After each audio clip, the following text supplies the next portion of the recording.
Olá a todos. Hoje nós vamos dar continuidade à série 10 Mandamentos, parte 7, sétimo mandamento.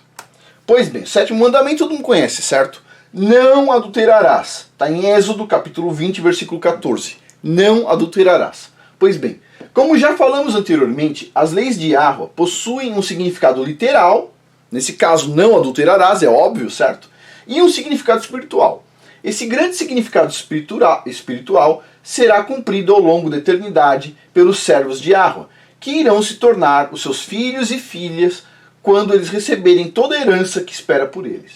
E o mesmo é verdade para o sétimo mandamento, no qual, enquanto falamos no aspecto físico da fidelidade de uma esposa, isso também se aplica à nossa fidelidade espiritual como povo de Yahweh. Pois bem, essa lei especificamente, não adulterarás, ela é um pouco mais clara no livro de Vaikra, Levíticos capítulo 18, versículo 20. Olha só, nem te deitarás com a mulher de teu próximo, contaminando-te com ela. Quando duas pessoas são unidas pelo casamento, elas se tornam uma só carne, de acordo com Bereshit e Gênesis capítulo 2, versículo 24. Vamos dar uma lida aqui, ó. Portanto, deixará o homem o seu pai e a sua mãe, e unir-se-á a sua mulher, e serão uma só carne, certo? Pois bem, e aí vem uma questão aqui, mas o que é casamento, afinal de contas? O casamento é uma aliança entre um homem e uma mulher, certo? Na presença de duas testemunhas. Então, se tem duas testemunhas, os dois, de livre e espontânea vontade, vão fazer sua aliança, declarar sua aliança em alta voz, para estar falando que aceita, está casado com aquela mulher e a mulher com aquele homem, né, até que a morte os separe. Pois bem, isso é o casamento. Ah, Afonso, mas tem pessoas que vão para a mesma casa, têm uma vida em comum e etc. tal, e não fizeram essa aliança. Bom, se não fizeram a declaração na frente de duas testemunhas, não estou falando que tem que ser duas testemunhas do Estado ou da igreja, nem nada disso, estou falando que tem que ter duas testemunhas. Se não foi feito isso de forma clara, na frente de duas testemunhas, o casal aí no caso, que não é um casal, eles estão simplesmente fornicando, ok? Não é um casamento. O casamento é os dois declarando na frente de duas testemunhas, que não precisa ser nem do Estado nem da igreja, em tese, você precisa de duas testemunhas, né? Confirmando aquele voto, certo? Não estou falando nenhuma, quando eu digo igreja, não é nenhuma igreja específica. Sim, duas pessoas da sua congregação, da sua família, pessoas que estão em volta, certo? Das pessoas de confiança, não é para pegar dois desconhecidos na rua também, certo? Então assim, um homem e uma mulher, duas pessoas vão se unir e vão virar um só, certo? Um só, durante o casamento. Pois bem, uma só carne. Essa união só pode ser quebrada pela morte de um dos dois. Um morreu, aí quebrou a união, certo? Morreu. Porém, Yahushua esclarece que além da quebra da ligação do casamento pela morte, ainda há outra razão, que é o adultério da esposa. Vejamos em Matitiarro, Mateus capítulo 19, versículos de 8 a 9. Disse-lhes ele, pela dureza de vossos corações, Moisés vos permitiu repudiar vossas mulheres. Mas não foi assim desde o princípio. Eu vos digo, porém, que qualquer que repudiar sua mulher, a não ser por causa da infidelidade, e casar com outra, comete adultério. E o que casar com a repudiada também comete adultério. Então vamos lá. Ah, Afonso, se o casal é uma só carne, e se o homem é um homem violento e que não sei o que, etc. tal? Pois bem, aí no caso a mulher, o homem, eles podem se separar ao lugar onde eles vão morar. Cada um mora num lugar diferente, certo? Estão separados. Mas espiritualmente eles são um só. Acabou a conversa ali. Eles podem morar em lugar diferente, certo? Agora, a mulher separou, em tese, eu estou falando segundo a Bíblia, tá? Não estou falando segundo a legislação vigente. A mulher se separou, em tese, do homem. A mulher, ela não pode casar de novo, certo? Agora, como o casamento na escritura ele é patriarcal, o homem pode casar de novo. A mulher não pode casar de novo. Ah, Afonso, mas isso é terrível, etc. tal. Pessoal, o casamento é patriarcal, certo? Então, assim, o que o homem não pode fazer, ele não pode repudiar a mulher dele. Se ele repudiar a mulher dele, ok? Ele está mandando a mulher embora. Se ela casar de novo, a culpa é dele também. Além de ser dela, do outro é dele também, certo? Agora, a mulher viu lá, ah, não, o casamento está muito terrível, etc, tal, e quis sair, beleza, mas assim, biblicamente falando, tipo assim, não tem repescagem, ok? Não dá para casar de novo. Depois de casado, uma só carne. Pois bem, continuando aqui. O termo fornicação no verso 8 vem do grego porneia, Strong 4202, que está aqui, ó, Strong, tá? Que é a raiz da palavra pornô, o termo fornicação, que é o que as pessoas fazem antes de estar casado, é uma fornicação. Vem de pornô ou pornografia no inglês moderno. Porneia significa imoralidade sexual e é originária de uma antiga raiz da palavra pernal, que carrega o significado de ser vendido e se refere à pureza sexual sendo vendida. Isso fala então de prostituição, em outras palavras. Basicamente vem de prostituição. Mas, nesse caso, a palavra porneia está simplesmente se referindo à esposa que deita carnalmente com alguém fora do casamento. Né?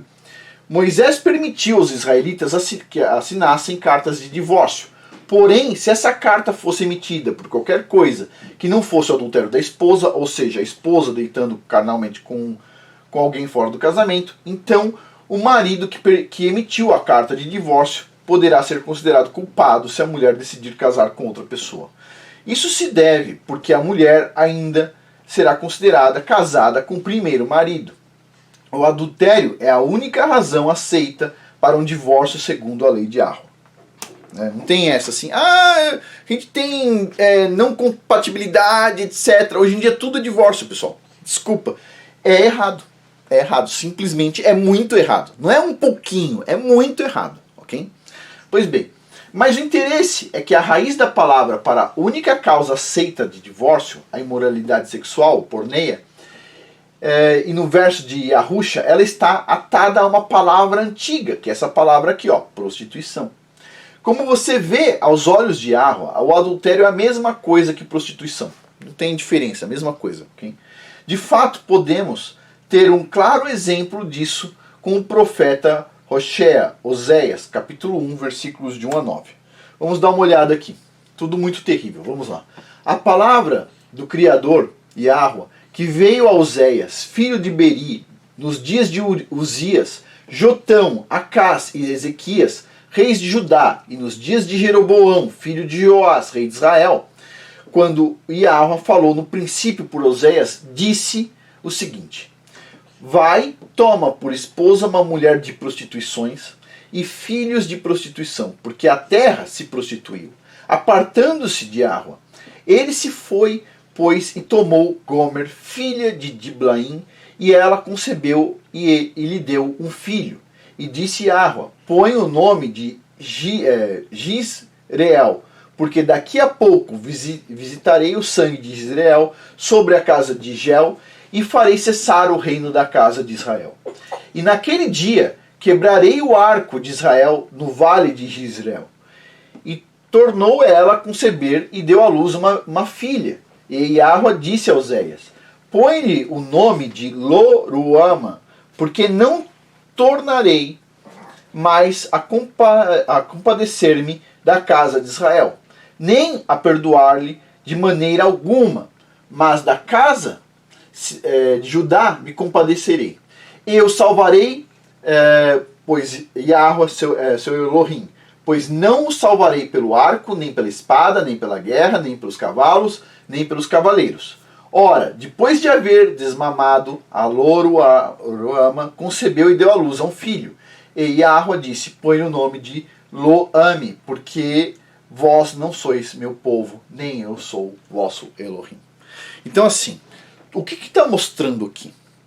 O que está mostrando basicamente toda essa passagem aqui terrível? Está mostrando que o povo se prostituiu, certo? O povo se prostituiu, começou a fazer idolatria, né? Se vendeu.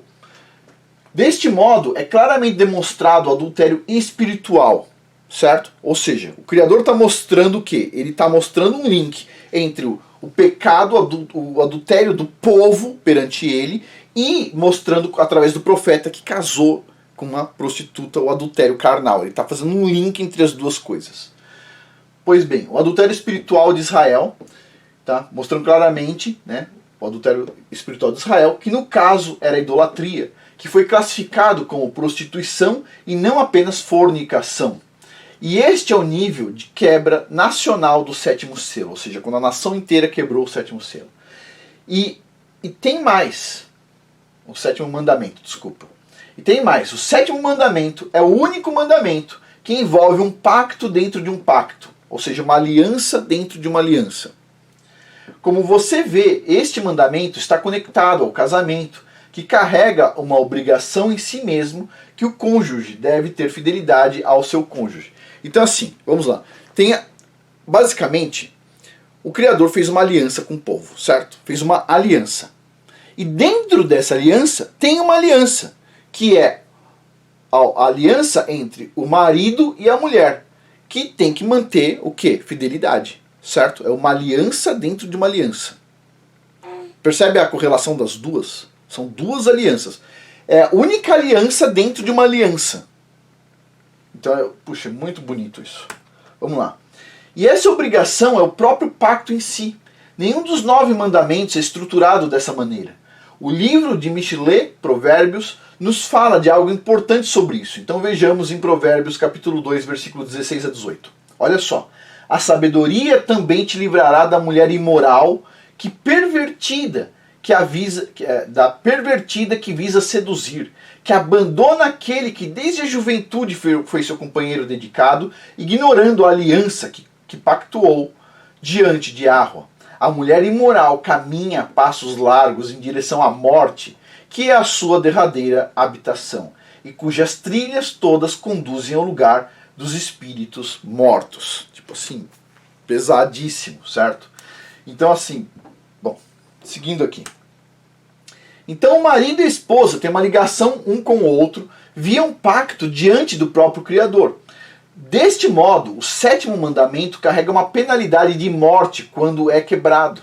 Em Devarim, Deuteronômio 22, capítulo 22, versículo 22, a gente tem o seguinte, ó.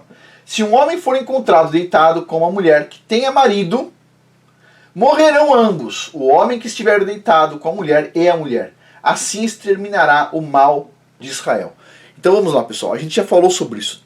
Toda essa punição que aparece sempre são punições para exterminar o mal, o pecado, certo? Pois bem, assim como o último estudo, a penalidade de morte é para colocar o mal para fora da terra. E o adultério é um grande mal cometido até os dias de hoje.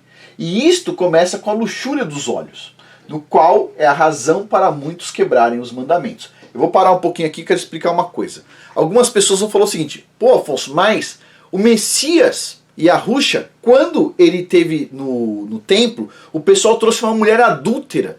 E ele falou ali, ó, quem não tiver pecados, atire a primeira pedra. Ou seja, tá liberando isso aí. Tá liberando. Olha só a visão das pessoas. Negativo. Só voltando aqui um pouquinho. Ó. O que diz aqui? O homem e a mulher, eles são condenados à pena de morte, nesse caso aqui, na Bíblia especificamente, quando eles são pegos em flagrante. Tem que estar o homem e a mulher. Não adianta vir só a mulher. No caso, quem que apareceu? Quem que o pessoal levou até o Messias e a Yahusha?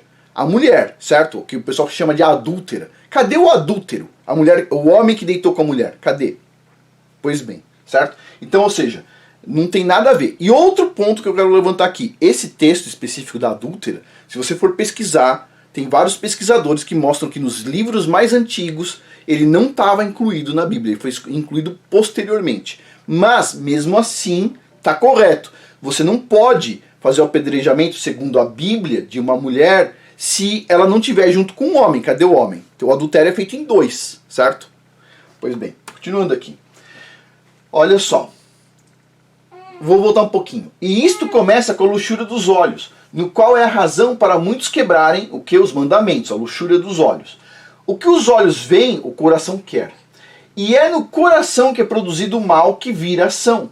E a Yahusha deixou isso bem claro quando disse em Matitiahu, Mateus capítulo 15, versículo 19 a 20, o seguinte, ó. Porque do coração procedem os maus pensamentos, homicídios, adultérios, prostituição, furtos, falsos testemunhos e blasfêmias. São estas as coisas que contaminam o homem. Mas o comer sem lavar as mãos, isso não contamina o homem. Certo? Pois bem. Mas da onde vem o mal? Do coração. Novamente, manter ou quebrar os mandamentos é uma condição do coração especificamente. Em verdade, nós somos o que nosso coração é primeiro. Palavras e ações vêm depois sempre. Em Mishle, Provérbios 27, versículo 19, a gente tem o seguinte, ó. Assim como a água reflete o rosto, a água do rio ou do lago reflete o rosto, o coração revela quem nós somos. O coração vai revelar quem nós somos, certo? Por dentro. E com relação ao coração do homem, Yahweh, que nos criou perfeitos desde o início, disse desde a queda do homem em Bereshit, Gênesis capítulo 8, versículo 21. Yahweh sentiu o aroma agradável da adoração e declarou a si mesmo: jamais amaldiçoarei a terra por causa do homem, porquanto seu coração é completamente inclinado para o mal, desde o nascimento. E nunca mais destruirei todos os seres nos quais há fôlego da vida, como fiz desta vez. Pois bem, repetidamente nas Escrituras é dito para guardarmos o quê? O coração da luxúria. Em Mishle, Provérbios, capítulo 6, versículo 25 a 28, diz o seguinte, ó. Não cobiceis no teu coração a sua formosura, nem te deixes prender pelos seus olhares. Uau! A Escritura nos conta que a luxúria é a causa da corrupção do mundo em 2 Pedro, capítulo 1, versículos 3 a 4. Seu divino poder nos concedeu tudo que necessitamos para a vida e para a piedade, por intermédio do pleno conhecimento daquele que nos convocou para a sua própria glória e virtude, pelas quais nos tem outorgado suas preciosas e grandiosas promessas, para que por elas vos torneis coparticipantes da natureza divina, livrando-vos da corrupção das paixões que há no mundo. Da onde vem a corrupção? Vem das paixões, vem da luxúria, certo? Isso é uma corrupção. Pois bem, a corrupção, ela entrou no mundo através da luxúria, o desejo. O homem deseja o poder, então comete atos abomináveis para assegurar o poder. Mas tudo começa com os olhos. Tudo começa com os olhos. Como é que você vai desejar algo que você nunca viu? Tudo começa com os olhos. Você já deve ter ouvido o ditado: a grama do vizinho é sempre mais bonita. Não é esse o ditado? A grama do vizinho sempre é mais verde, mais bonita? Pois bem, isso se deve ao desejo, à luxúria dos olhos. O olho vai lá, olha a grama do vizinho, a grama do vizinho sempre parece mais bonita. Por quê? Não faz sentido, percebe? Começa nos olhos. E isso é o que leva a muitos a cometerem pecados. E a luxúria é uma porta para o adultério. Na história de Davi e Betseba, temos claríssima essa afirmação em 2 Samuel, capítulo 11, versículos de 1 a 3. Vamos dar uma olhada nisso aqui. Muito interessante. Na época da primavera, no tempo em que os reis costumavam sair para as batalhas, o rei Davi enviou Joabe e com ele seus oficiais e todo o exército de Israel. E eles destruíram os amonitas e sitiaram Rabá. Entretanto, Davi permaneceu em Jerusalém. Um dia, após o almoço, Davi levantou-se, depois de ter dormido um pouco, e foi passear no terraço do Palácio Real. Do terraço avistou uma mulher que banhava-se e notou que era uma mulher muito bonita.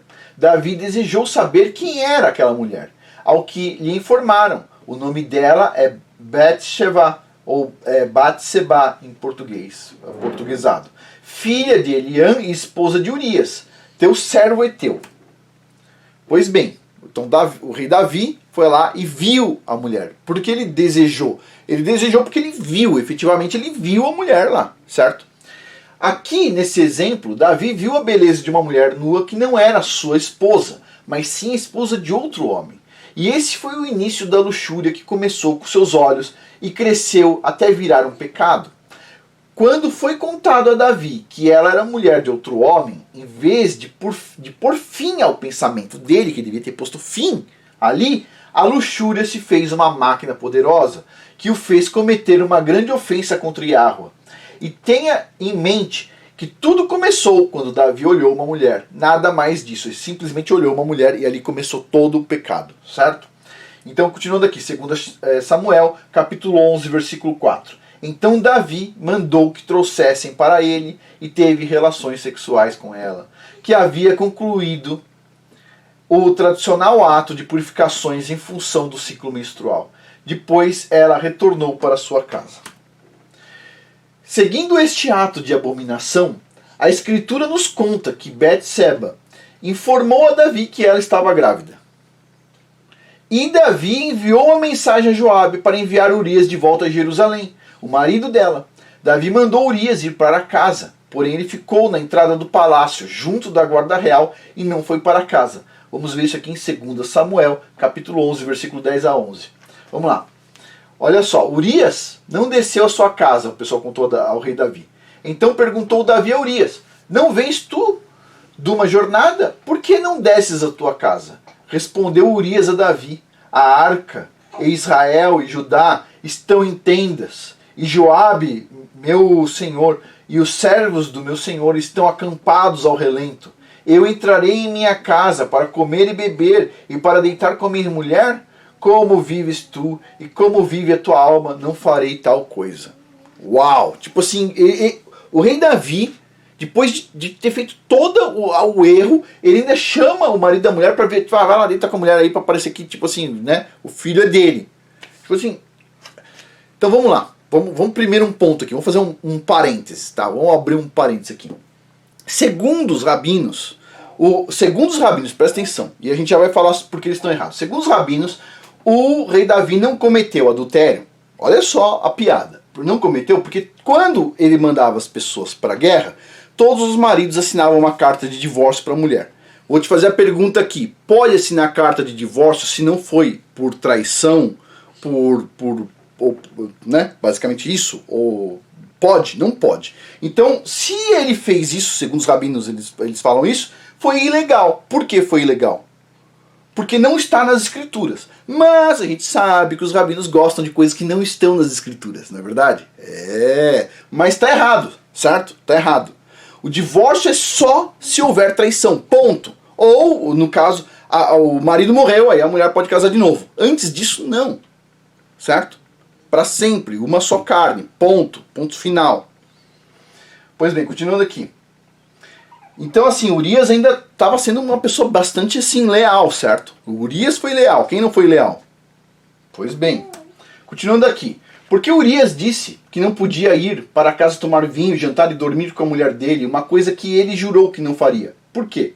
Bem, de volta em 1 Samuel, nós iremos aprender a resposta. Quando Davi e seus homens estavam famintos, eles foram ao tabernáculo para buscar por pão que somente os sacerdotes podiam comer. E quando Davi perguntou pelos 5 pães puros, o sacerdote respondeu o seguinte, 1 Samuel capítulo 21, versículo 4 a 5. Diz assim, ó. Ao que, respondendo o sacerdote a Davi, disse, não tenho pão comum à mão. Há, porém, pão sagrado. Se ao menos os mancebos se têm abstido das mulheres, e respondeu Davi ao sacerdote, ele disse, sim, em boa fé, as mulheres se nos vedaram há 3 dias.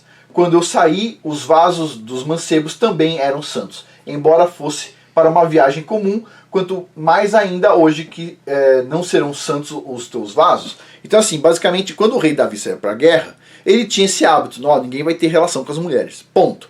E aí, basicamente, o que acontece? O exército do rei Davi saiu para a guerra, e então ninguém tem relação com as mulheres, Urias volta, e Urias, obedecendo o próprio rei Davi, diz assim, não, eu não tenho relação com a minha mulher enquanto não terminar a guerra. Uau! Tipo assim, o cara foi leal ali naquele ponto, certo? Foi bem leal, na verdade. Quem não foi o rei Davi. Pois bem. Então, bem antes de se tornar rei Davi, ele proibia os homens debaixo do seu comando de terem relações com as mulheres. E ele mesmo se abstia enquanto estava em batalha. Então Urias, sendo um homem de honra, decidiu manter essa obrigação, mesmo estando alguns dias em Jerusalém.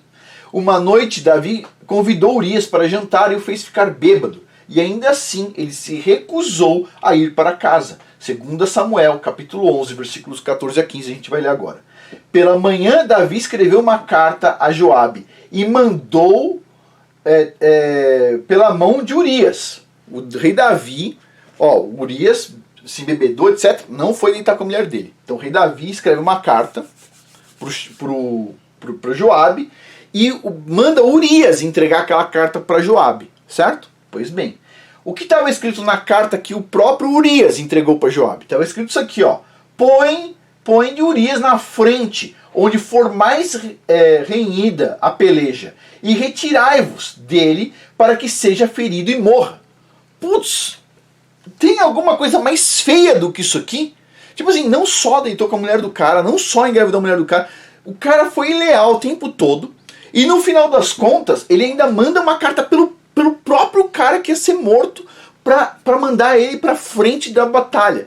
Tudo isso começou com uma imagem que entrou pelo olho dele e desceu pro coração. Uma imagem, ok? Pois bem, com esse insulto final, que inclui dormir com a sua mulher, engravidá-la, Davi fez Urias entregar uma carta que continha os detalhes do seu futuro assassinato. E esse é o quão baixo o nível que a luxúria o fez chegar. E a gente não está falando de uma pessoa comum, a gente está falando do rei Davi, certo? Vamos lá, 2 Samuel, capítulo 11, versículos 16 a 18. Enquanto Joabe sitiava a cidade, pôs Urias no lugar onde sabia que havia homens valentes.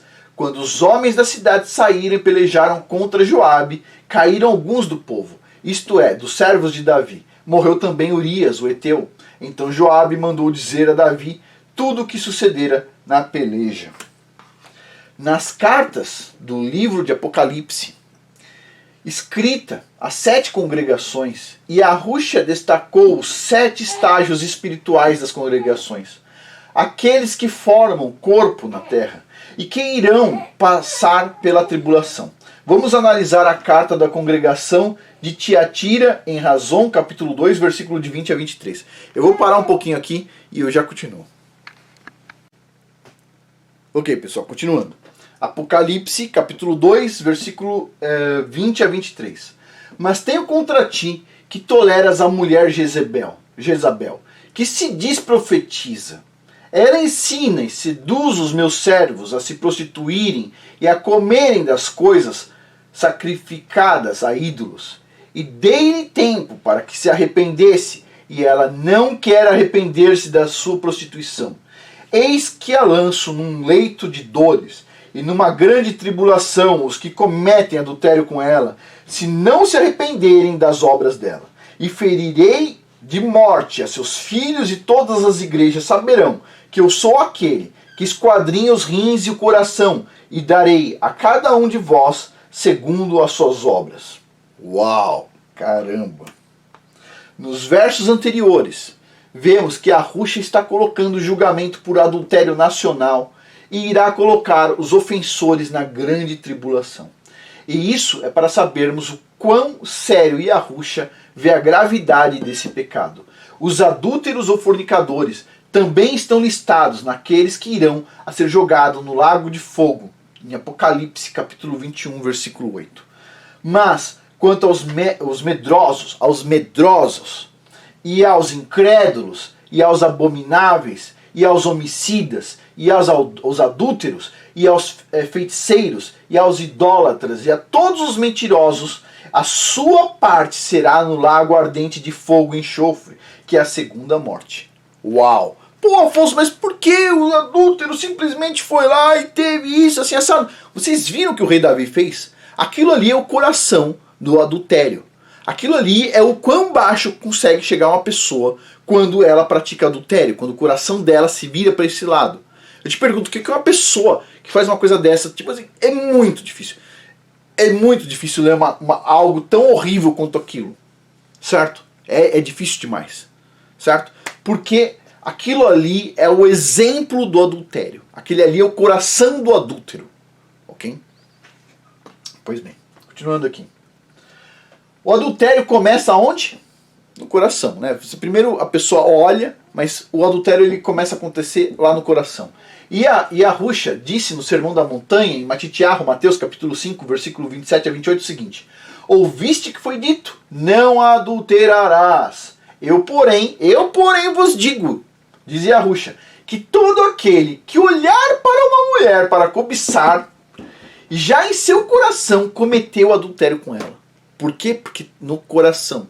Só não saiu para fora em ação ainda. Talvez não saiu para fora por falta de oportunidade, talvez não saiu para fora por algum motivo, mas já está lá no coração. Uau! Nada pode ser mais claro do que isso. E é claro que isso também é verdade para uma mulher que olha para um homem com luxúria, certo? Não é só para o homem, é para a mulher também. Agora, vamos finalizar aqui, uma dica.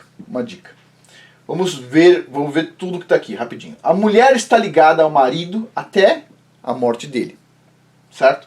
Não há justificativa aos olhos de Yahweh para o divórcio, apenas o adultério. Só isso, mais nada. Não tem outra justificativa, só adultério. Se a pessoa quer casar de novo, bom, aí no caso, depois que o par morreu, aí no caso pode. Só que lembre-se, certo? Tem um outro mandamento que é não assassinar, certo? Pois bem, então assim,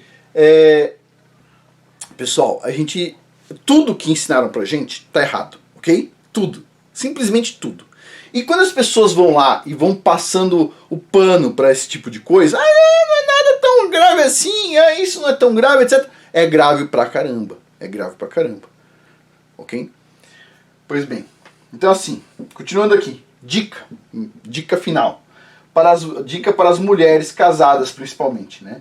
Vistam com modéstia. De novo, vistam com modéstia. Para não atrair a atenção de outros homens, para não fazer com que eles tropecem. Ok? Por quê? Porque muitas coisas entram pelos olhos, não é verdade? Pois bem, e para quem acha bonito tudo que a mídia mostra, essas coisas todas, vai lá, lê a história do rei Davi nessa parte de Betseba. Lê várias vezes o que ele consegue fazer. O que ele conseguiu fazer ali. Vê como é lindo isso. Nossa, tipo assim, é triste demais, não é verdade? E assim, as pessoas não entendem. As pessoas pensam, não, mas...